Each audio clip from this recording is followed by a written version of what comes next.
Apakah Tritunggal itu yang membuat orang banyak merasa ragu? Salah mengerti akan doktrin Kristen yang penting, yang dianggap sebagai ide tentang penyembahan berhala atau ide yang diboncengi. Tetapi penjelasan singkat Tritunggal akan menegaskan bahwa tidak satu pun dari pandangan di atas benar. Doktrin inti dari Tritunggal dapat dikatakan dalam 3 kalimat. Ada satu Allah, Allah adalah 3 pribadi, masing-masing pribadi sepenuhnya Allah. Ini berbeda dengan paham yang tidak jelas yang mengatakan hanya ada satu Allah, yang mewujudkan dirinya dalam 3 bentuk pribadi, padahal Tritunggal mengatakan bahwa ada 3 pribadi yang hidup bersama selamanya sebagai satu Allah.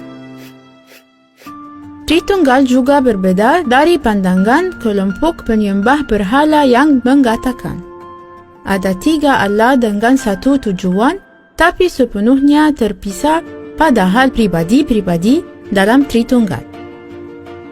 Bukanlah 3 Allah yang berbeda, tetapi satu Allah. Bagi mereka yang salah paham akan Tritunggal, cenderung menggolongkan Tritunggal. Salah satu dari hal ini, kedua-duanya tidak benar. Tritunggal bukanlah satu Allah yang menyingkapkan dirinya menjadi beberapa bentuk yang berbeda. Dan Tritunggal bukanlah 3 Allah yang berbeda. Tritunggal adalah satu Allah yang mana 3 pribadi dan masing-masing pribadi sepenuhnya Allah. Pribadi pertama dari Tritunggal adalah Bapa yang merupakan sumber dari keallahan dan dia tidak disebabkan melampaui segala keberadaan semua yang ada, dia sederhananya adalah yang ada. Pribadi kedua dari Tritunggal adalah Putra, yaitu firman dari Bapa. Dia selamanya dalam kekekalan, dilahirkan dari Bapa. Tidak diciptakan, dilahirkan tidak dibuat. Sumbernya di dalam Bapa dan manusia hanya dapat datang kepada Bapa melalui Putra. Pribadi yang ketiga dari Tritunggal adalah Roh Kudus, yang bukan diperankan maupun diciptakan. Roh Kudus dalam kekekalan keluar dari Bapa. Roh Kudus adalah kuasa aktif dari Allah di dalam dunia dan penuntun gereja. Sumber Roh Kudus ada di dalam Bapa yang pada waktu bersamaan dia selalu ada. Penting untuk diingat bahwa ketiga pribadi ini saling berinteraksi di dalam dunia. Bapa mengutus Roh Kudus seperti merpati yang turun di atas kepala Sang Putra sewaktu ia dibaptis. Putra mengutus Roh Kudus pada hari Pentakosta.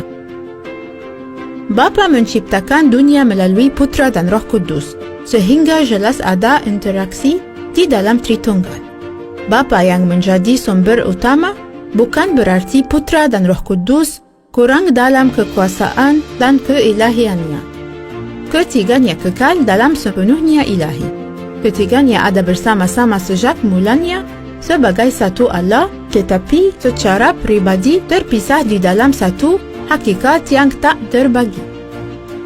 Ketiganya di dalam kekalakan saling mengasihi dalam harmoni yang sempurna, sehingga tidak ada ketidaksepakatan atau tidak ada perpecahan di dalam Tritunggal karena ketiganya berbagi hanya dalam satu kodrat. Sebagai contoh yang baik, walaupun tidak sempurna dapat diumpamakan, seperti matahari yaitu bintang panas dalam cahayanya. Selama bintang itu ada selalu memancarkan cahaya dan panas yang keluar darinya. Seperti juga selama Bapa ada, ia selalu mencurahkan keberadaannya ke dalam Putra dan Roh Kudus yang memancar dari dirinya. Penting untuk dipahami bahwa Tritunggal adalah 3 pribadi dari satu Allah yang bersama-sama ada, dan selamanya sebagai satu Allah dan sepenuhnya Allah dan sepenuhnya ilahi. Roh Kudus dan Putra tunduk pada otoritas Bapa karena tidak mungkin ada 2 Tuhan. Mereka mendapatkan sumber mereka di dalam Bapa, tetapi selalu bersamaan ada. Jadi sekali lagi Allah itu satu, Allah itu 3 pribadi masing-masing sepenuhnya Allah. Tentu sekarang ada banyak pertanyaan yang berasal dari hal ini. Apakah ajaran Tritunggal seperti yang diajarkan kitab suci ini masuk akal? Baiklah, kita akan bahas topik-topik ini di video yang lain.